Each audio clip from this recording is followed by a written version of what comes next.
Okay, welcome to Talk 524. So my name is Rasool Devan, and what we'll do today is break up the class into three sections.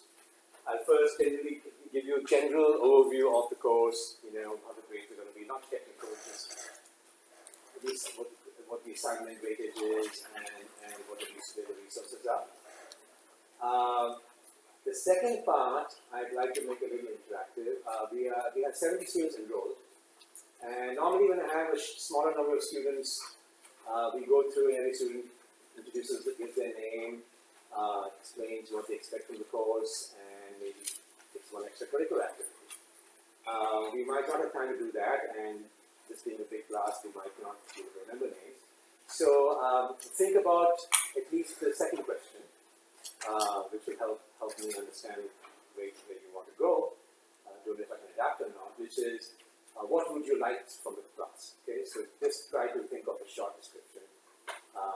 And if you haven't thought much about it, that's fine too. If you're here to get your credits and haven't thought about what you really would get from this class, say so, no problems. Okay? And after that, what we'll do is I'll start with a technical overview of the course, and that will give you an idea of what to expect, what I have planned. Okay, sounds good? Okay, so the textbook. So this course has been taught earlier, but not by me. And I'm just using the book that Diane used last year. And there are many books on programming languages, but this is the course that this is the book that is online, so you don't have to buy it, okay? And it's a pretty good book, Diane tells me. And that doesn't mean that I'm going to be following the book. What I teach will be governed by the assignments you will do, okay? And the assignments I'm going to give are going to be very different from what Diane gave. One of the problems Diane had in her class was that there was a big difference between people who had the background, who didn't have the background. Okay, so nobody was really happy in the course.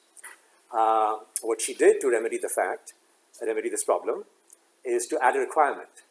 And that requirement is 455, which is the Automata Theory and Languages course. Okay, so this class is going to be more uniform. In fact, it's mostly seniors from what I saw. So we are going to go at a little more advanced level. Okay, and so maybe not little, but quite more. So I haven't taught this course before. I don't know exactly what assignments we'll have. I have an idea. So that's going to govern how we're going to actually cover the material. Okay, but like I said, programming languages is a well-trodden field, so there won't be any lack of resources. Okay? And I plan to create my own resources. Okay, so what you see here on the upper left is a time, and it shows you that I'm actually recording what I'm talking about here. And these slides will be available to you. Okay, the easiest way to access them is as PDF. Okay, because you don't have to go and download them. You're welcome to also go look at the PowerPoints. I'll publish them.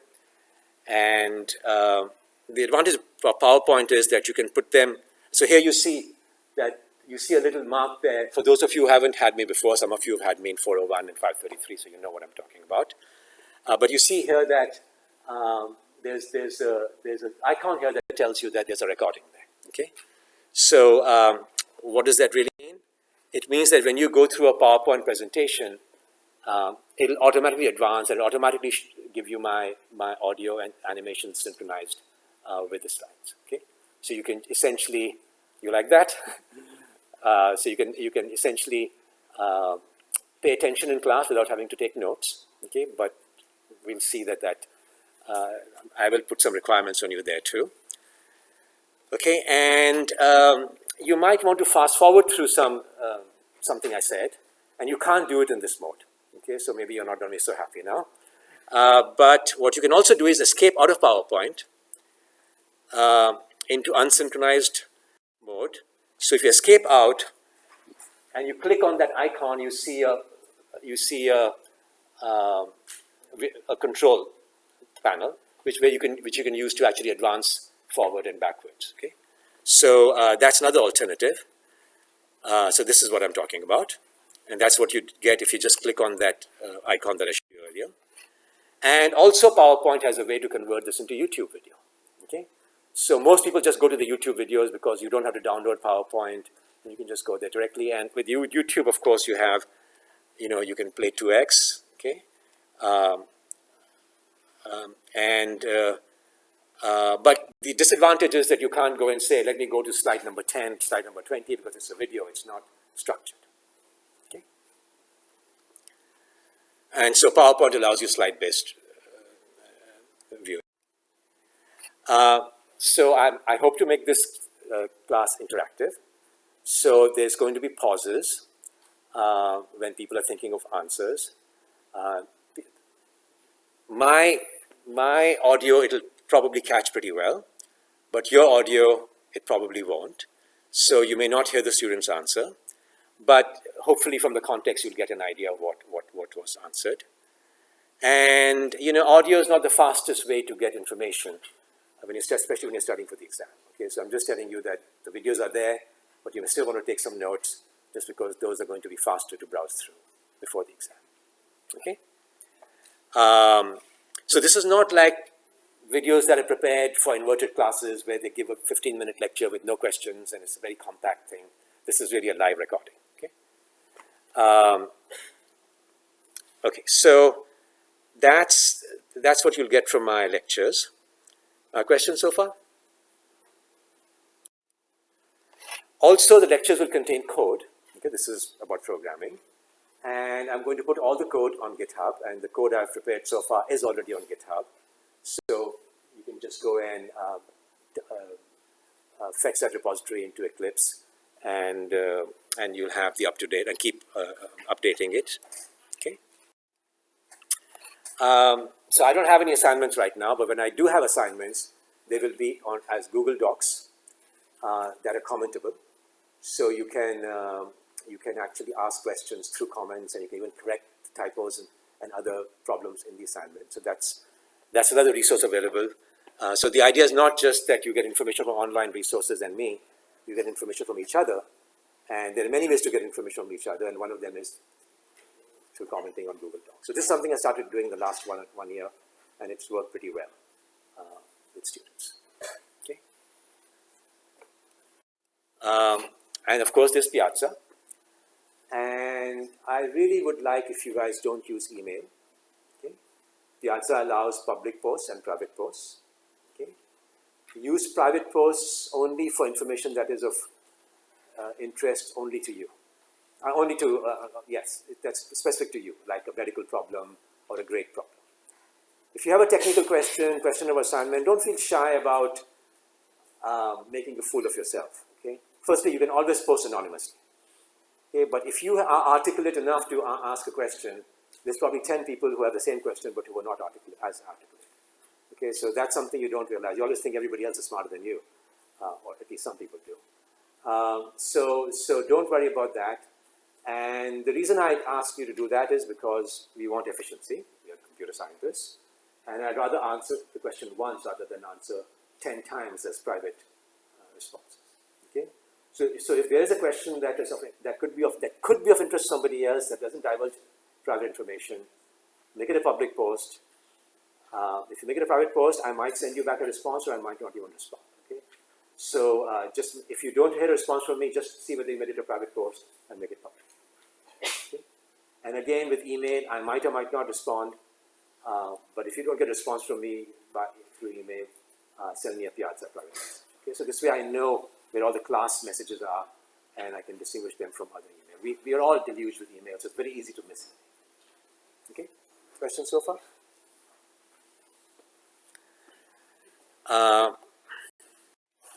So there's a home page. Some of you might have even seen it, and I'll try to keep that up to date as much as I can. And if you notice, right at the bottom, there's a link that says syllabus handout in UNC format. So we're all supposed to go and upload the syllabus to a UNC site. I just did that last night. And that is a Google Doc.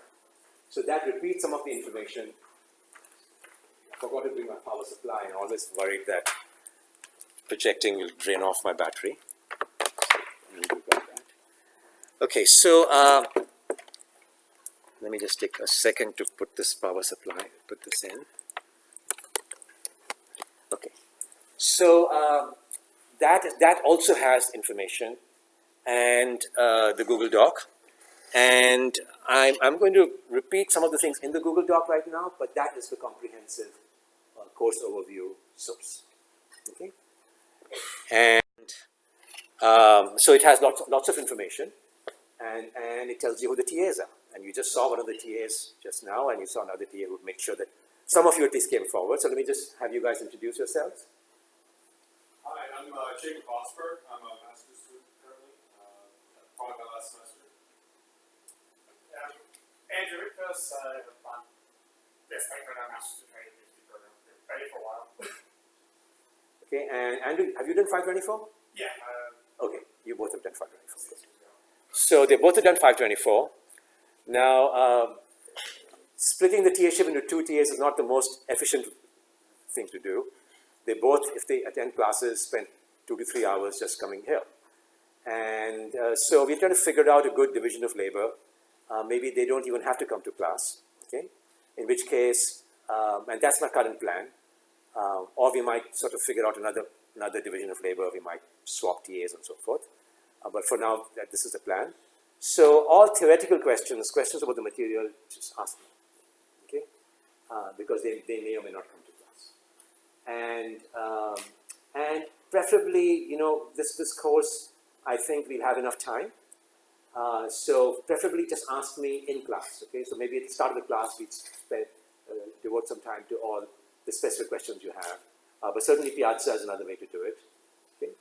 And like I said, this material is very well trodden. So Googling, and this is very unusual for a course I'm teaching. Normally I teach a course that is on a field that is fastly moving, and the resources aren't available. But here, there'll be very few things that you can't Google for. Okay? But still, certain things might be not clear. And Jacob will probably end up doing all the assignments. That means he'll know how to do the assignments, and he'll probably help or write completely the assignment descriptions. Okay? And Andrew will probably write the grader for these assignments. And so any grading questions when the grader is failing, typically the grader will fail not because you're wrong, but because the grader is wrong. You know, and every piece of code is hard to get right. So Andrew will be, that's the current plan. I haven't had a chance to talk to them, okay? But that is one way to divide the labor, to make it efficient and to make sure that we don't just duplicate work, okay? So there's lots of resources. I've put links to resources that I found so far. This is an editable Google Doc, so as you find resources, please add here, okay? And this is your class, and people have done that. You know, people do it all the time in other classes. So this is going to be a collaborative effort here.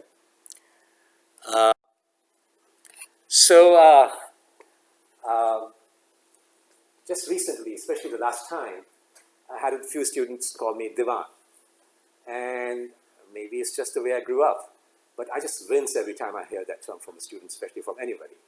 So what I'm used to is either just my first name, and in case you want help in how to pronounce it, my first roommates in this country were musicians. So they said, oh, rhymes with bassoon. So that's how my first name is pronounced. But you're welcome to just say Professor Divan or Dr. Divan too. Okay.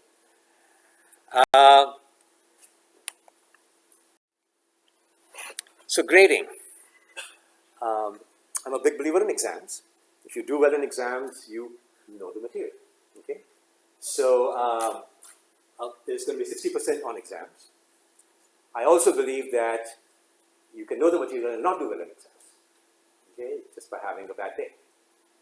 So we'll try to make sure that you have multiple ways to succeed. Okay. So the assignments right now, my current plan, even though I don't quite know the exact assignments, my current plan is to have 40% for regular credit. And I plan to have lots and lots of extra credit. Okay. So if you do have a bad day in an exam, you have a way to make up and do extra credit. Okay? So each assignment will probably have some extra credit, and there will also be some extra credit assignments. Okay? So that's the plan. And also I said, oh, you don't have to take notes. You can just listen to me. And the advantage of doing that is that you can answer questions. Okay? And the reason why we are not doing an online course and are doing a traditional course is to have such kind of interaction. So I really want to encourage that. So typically I used to have a fudge factor of 5% just for interaction. But now I'm just, not a fudge factor of many things in which I considered also interaction. So I've recently tried to formalize that and say, look, there's 5% for interaction. But I have a good memory, I think, but I can't remember everything you said, and I might never remember your name. Okay? So I'd like you to report what questions you answered, okay, in a diary. Okay? And there's a format that you have, and there's a diary that will be a private post. You're welcome to make it public for other students, but typically students make it private. There'll be a certain format I'll show you next, and it's also already in the Piazza page, which, by the way, you guys should join the Piazza page for our class. And so you'll just go and say, okay, this is the question that was asked, and this is the answer I gave. And this is not for, I'm not going to judge you here on the quality of answer. I'm going to judge you on whether you answered. Okay? And questions you ask don't count here. Okay? Questions you answer count. Okay? And I've done that in the past, and some students have just gone and everything you say can be misinterpreted. Okay?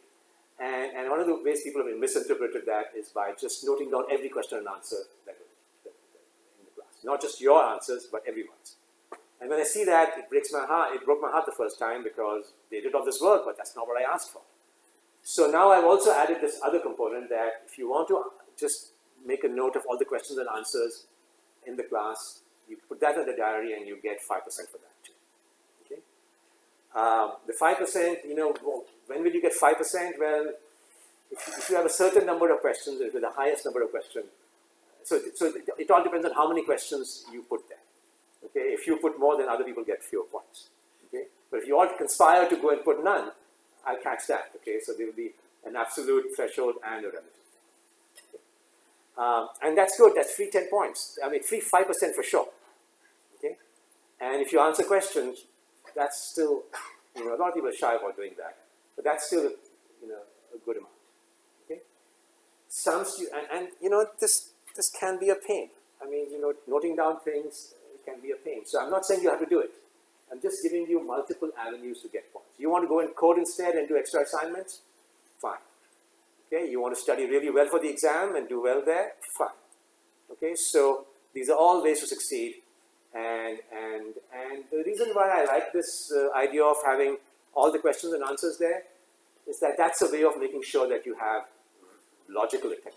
I can always have a roll call here to see whether you're actually attending or not, but to know whether you're actually, your laptops are busy looking at something irrelevant to the course or Googling for terms I'm using in class, that will makes sure that you don't do the form. Okay, or it can make sure for something. In addition to that, and lots of people who answer questions, typically that happens. They're just too lazy to put it down. Okay, and if I can remember your name, then and if your answers were really good, that I remember them, then I might even use them in my fudge factor. My fudge factor is for many things I don't know ahead of time that I might go and see later.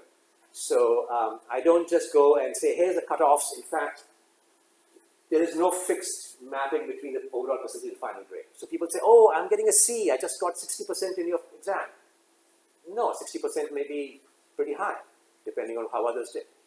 Okay? Or everybody might get all the assignments, and so you've got hundreds there.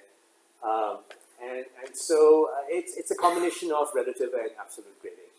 And what I really do is I look at every student, whether it's a 200-student class or whether it's a 70-student class, and try to see what their scores are telling me. And based on certain points I take, I go and draw the lines based on, what I think people have learned. And then in addition to that, I go and apply fudge factor for certain. Okay, fudge factor, maybe 2 or 3 students in the class. Okay, but because I give you guys so many other ways to make up for things that you might have thought. I'm just thinking of the diary format on Cats right now. Is the hashtag ping at the bottom of the post does that have any relevance to the actual? Okay, so very good. I'm just so happy that your laptop was going to something course relevant. Okay, I've got that in the next slide. But when you put a dot pin on a post in Piazza, what does that mean? When you put your hashtag pin, the post just, the post just stays on top. Okay, so it won't get pushed down in the stack. Okay, so it will be always there. Okay, so I know at least one person is going to write the diary, and I hope more of you do too. Okay, there will be a deadline. Ideally, put the diary. You should really, if you want to get points for it, before the end of the class, put in all questions and answers relevant to the class. But, we might not get around to grading it for a while, and if you put it later, there's no reason for us to disregard what you put. But to be on the safe side, just put it down the same thing. Okay? And there's going to be a trade-off between listening and understanding and putting things down. So you'll have to find the happy medium there. Okay? Other questions? So I'm just thinking about I'm planning on just writing down or paraphrasing some of the questions. Paraphrasing is fantastic. Yes, yeah. At a later time, would that be sufficient, or you just said something about it needs to be due at the end of this class? Okay, not end of the class. End of the day would be safe, Yeah. but we all are overworked and so forth. So at some point it'll be graded. Yeah. We're not going to grade every day. So if you need an additional day, fine. End of the next class, beginning of the next class is more than fine, and maybe even within the month. Okay, so you won't. No, that's fine. Okay, we have an automatic program that we can run. Okay, and we can even run that at the end of the whole course if you want to. But I just want to make sure that you guys keep doing it incrementally. Okay, so I know another person's going to do it. Other questions? Okay. We might have quizzes. I'd like to have quizzes, but this is the first time we teach a course. You do nothing else. Okay, it's an amazing amount of work. So even when you've taught the course 20 times, and I'm old enough to have taught courses 20 times, I calculated that it took me 3 hours to prepare for a 1 hour, 15-minute class. Okay, because first you need to refresh the material, you forget things yourself. Okay. Secondly, you need to know how to present the material so that you can get the questions right answers. Okay. And here I don't have anything. I don't have any slide. I'm going to be always worried that it's 12:30 and do I have enough slides? Okay. So it's taken me at times a whole 3 hours to make one slide with animation. So I might or might not have time to do all the things I would like to do. And one of the things I would like to do is have quizzes too. And maybe the TAs, depending on how overworked they get, they can help with that. But these will be low, I wouldn't say low value, but low scoring quizzes, low score quizzes. So it's not as if they're going to be high scoring, with a high grade score. And the quizzes would be collaborative, open book, so no pressure there. But just something to help you focus on the concepts. Okay? I suspect I won't have time, but I would like to if I could. Okay, so and again, it'll be a big enough job to come up with the assignments. But so extra credit is going to be a little tricky. But I do want to spend energy on that so that, like I said, people who want to, I think we learn a lot through assignments. So people who want to learn through that way. Okay. More questions?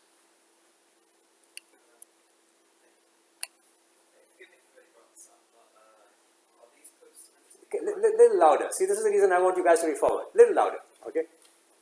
Forgive me for interrupting, sir, but are these posts meant to be private or public? Diary? Yes. The diary posts can be private. Most people make them private. But you're welcome to make them public in case you want others to learn from you. Okay, but guys, if he makes it public, don't plagiarize his stuff and to write your diary. Okay, so paraphrase is very important. Okay. Other questions? Yeah, if something I say you don't understand, please raise your hand. I tend to mumble sometimes. The end of my sentence sometimes trails away. I do have a different accent from you guys. So don't feel shy in just saying, hey, I didn't understand what you just said. Okay. Okay. So like I said, many ways to succeed. Okay. So, this is a classmate, like I said, mostly of seniors and probably some very bright juniors who have got the requirement. So if I end up giving A's to all of you, I have no problem with that. Okay? But seniors tend to want to interview for classes, have to interview, have other things to do. So I'm always scared of seniors. Because when I was a senior, I shouldn't say I was bad, but it's easy to sort of look at life rather than grades at that point. So I do want to warn you that might happen. Okay, but if you guys put in the work, I think you'll succeed. Okay, so that's the format on the Piazza page. That it's just a format, but it's the format that our auto grader uses, and I'm glad you like the Monty Python humor. So just follow it, please, and it's amazing. We guys, when it comes to programming languages, we are used to following the format, right? And maybe not, because the programming environment screams at you if you don't follow the format. It's amazing how more than 50% of the people don't follow the format. Okay? So this is why I'm a little afraid of doing it all at the end of the course. Okay?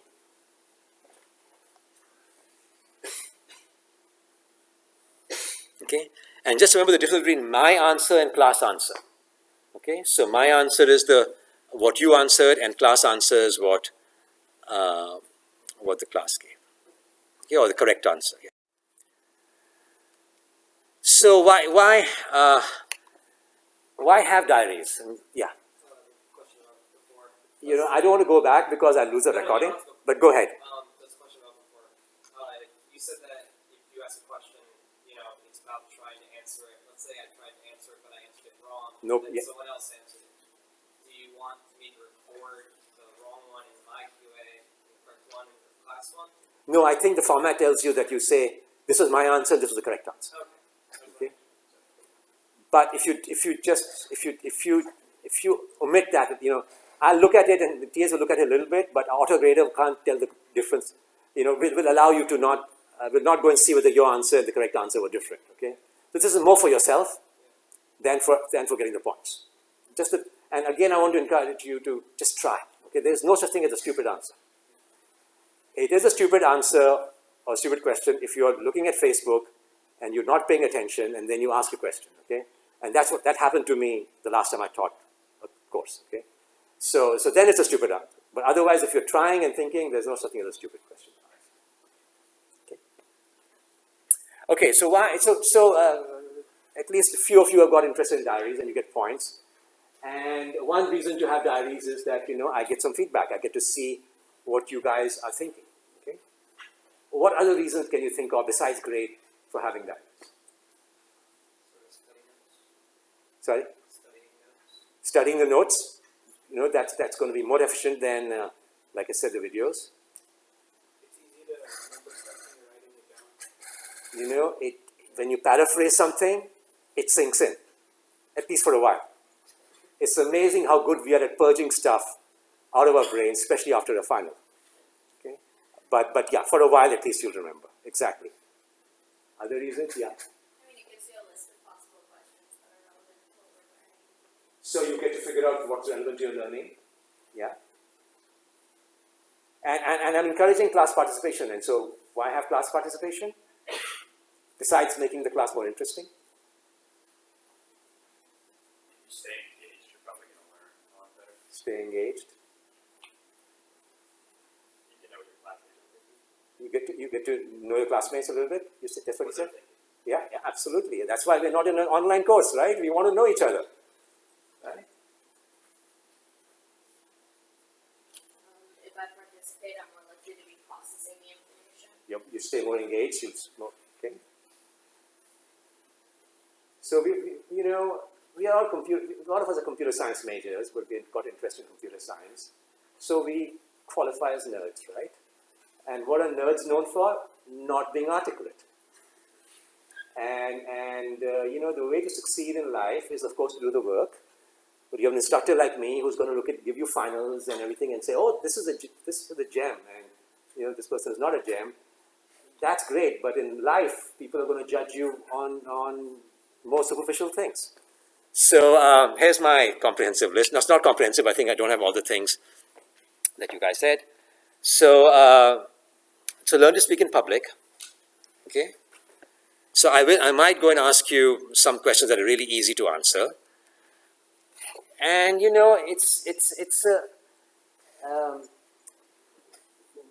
stay engaged, but also you're essentially every time I ask you a question, you're taking an oral exam essentially. Okay, and so you feel more confident about what you know too, and retain material better. This makes sure that you're really attending. And I'm regularly asked by recruiters to go and comment on oral and written skills. And if you can remember, if I've given essay questions, sure, I can comment on the oral skills. Is there a clock somewhere here? Yes. Okay, guys, please start fidgeting at the near clock.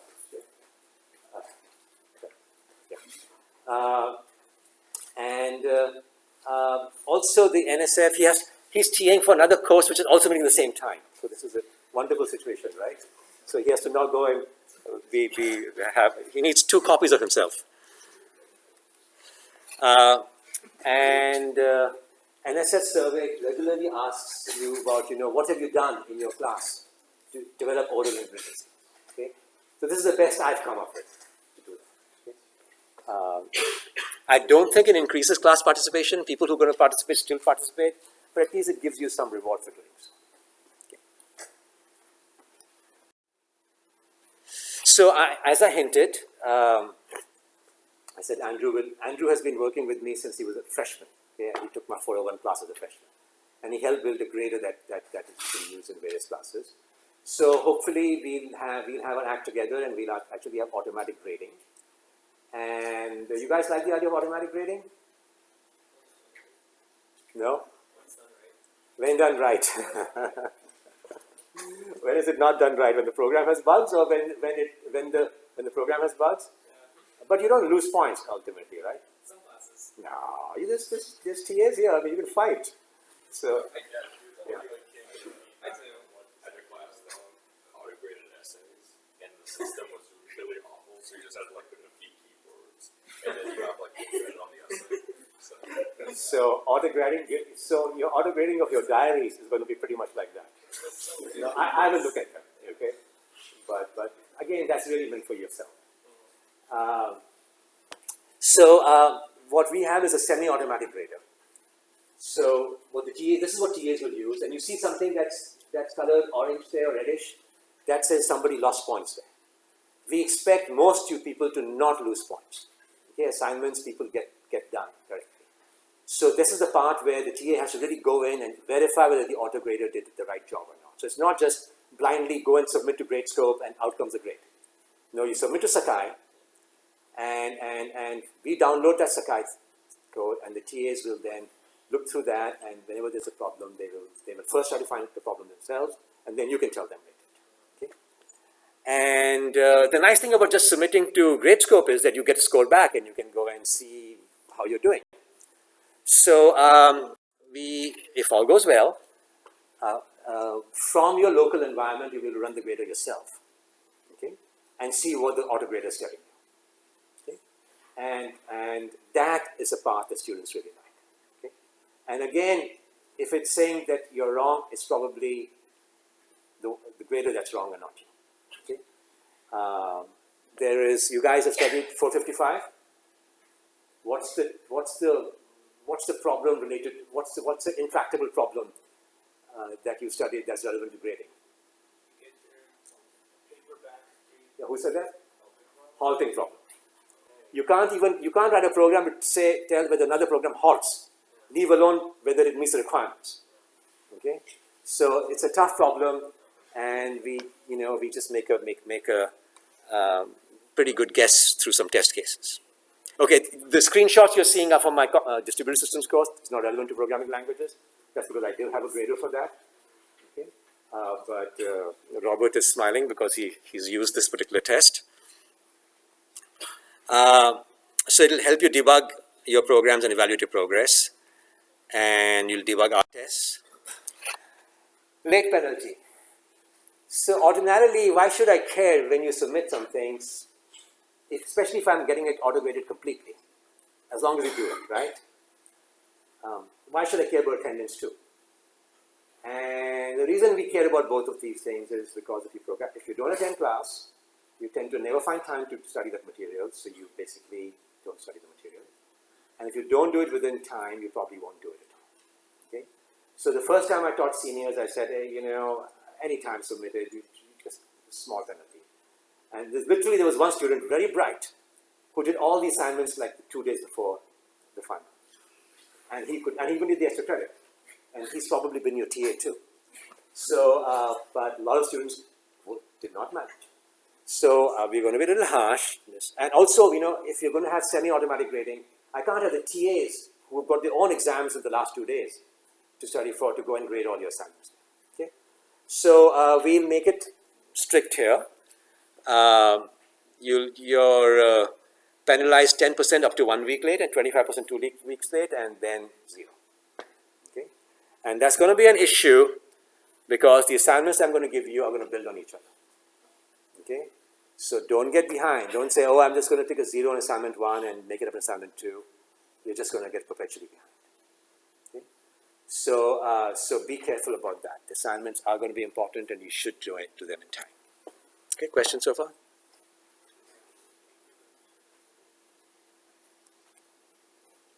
And the first assignment is going to be the most important one. Okay, you're going to build on that. And it's going to be the hardest one too. Collaboration. So I do want you guys to talk to each other. Okay, just don't share code. That's what most people have told you. So sharing of code or direct text is on a code violation. So you can help each other debug. Okay, but if you're helping somebody debug, you probably won't. If you're the one helping debug, you probably know what you're doing. You probably won't plagiarize their code. Okay, so that's not going to lead to any issues. And what I tend to do, my assignments are really long. Okay, and people say that if you're willing to read, you can do the assignments. And he claims a lot of computer scientists don't like to read. And we don't read manuals, right? We just want to try it out. But what I tend to do is in small print, give you ways to overcome the problems that you might have. Okay? And that might not be the best way to overcome.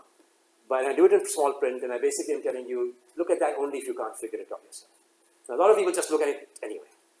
Okay? And then they say, oh, but why did you do it this way? I can think of a better solution. And if you could think of a better solution, why did you look at my text? Right? So, we'll try to make sure that, so as far as I'm concerned, if you're given the entire solution in English and you can translate that into code, you've learned something. Okay? My favorite class was a compiler class. And a compiler class, if you look at any compiler textbook, it will tell you exactly how to compile conceptually every piece of code that you will ultimately write code for. But translating that English or some mathematical notation into code, you learn a lot. And you, in fact, go much further in a compiler class than another class that expects you to build the solution from first principles. So I'm a big believer in just learning by translating a solution that you might have seen or derived with someone else. Okay, questions? Yeah. On working with other people, I just I want to make sure that I'm on the code and this happens. Are you allowed to work with other people, not copying each other's code, but if you're both sitting next to each other, being hey, I have an idea to write this, and just make sure that they're not exactly the same. But is working with other people okay, or is it not okay? Sitting down with somebody and discussing interactively, no problems. Yeah. But if you end up with the same code, how do I begin? Well, let's have a method called, Yeah, M. Yeah. So you won't be hopefully. The concept, sometimes when I see it, is like there's only one conceptual way to solve this problem that I can come up with. And, if you name your method something different, then, it's not coming. Yeah, Like, so conceptually, there's one way to do it, in my mind. It works. So as long as it doesn't lead to code plagiarism, Just picking. I'm fine. Okay? But I think you'll learn far more if you try it on your own and discuss when you have problems, rather than, because when the person's sitting right next to you, for every little thing you'll ask them. Okay? In fact, a lot of students come to my office hours and sit outside and code there. I said, do you have a problem? I said, no, but we are here in case, you're right next to us in case you have a problem. And I don't quite like that because they come too often to me, right? So I'd much rather you think about things, get stuck, and then come. So I found that students who've done that in my class, in other courses, have had issues. The one student did much better than the other in the exam. And by the way, Diane had a lot of problem with plagiarism. And that's why she encouraged me to have high percent. This is the highest I've ever given to exams in any course I've taught. Okay, 60%. Normally it's 50 or 40. And but because you're building on each other, in every course I've taught, people build on each other. It's very hard for your assignment number 3 to be the same as assignment number 3 of somebody else. Okay, because you make decisions that affect your subsequent assignment. So I really encourage you to do things on your own. And usually in the courses I teach, the number of lines of code you write is small. So you might as well get them on your own. And then, the exams may suffer if you ask for the recursive step, for example. Okay. Other questions? How many lines of code do you think we'll be writing? I don't even know what the assignments are at this point. Oh, okay. I tend to not. Okay. But, I'm going to have a very busy semester. Okay, so are you. But I'll be busier than you, I guarantee you. Was there another question? You said earlier that it was okay to make the diaries public, but most people make them private. But it says that sharing diary text is not a violation. Yeah, so you should make it public, don't copy the text. Oh, okay. Okay? That's what I'm saying. That's plagiarism. And ideally that is to study for the exam. Okay? But nobody does it, by the way. Other questions? Guys, what's the time like? My Fitbit won't, sorry? What's the time? 1:15, so I have 15 more minutes. This is really bad. It's crowdfunded. Okay. So,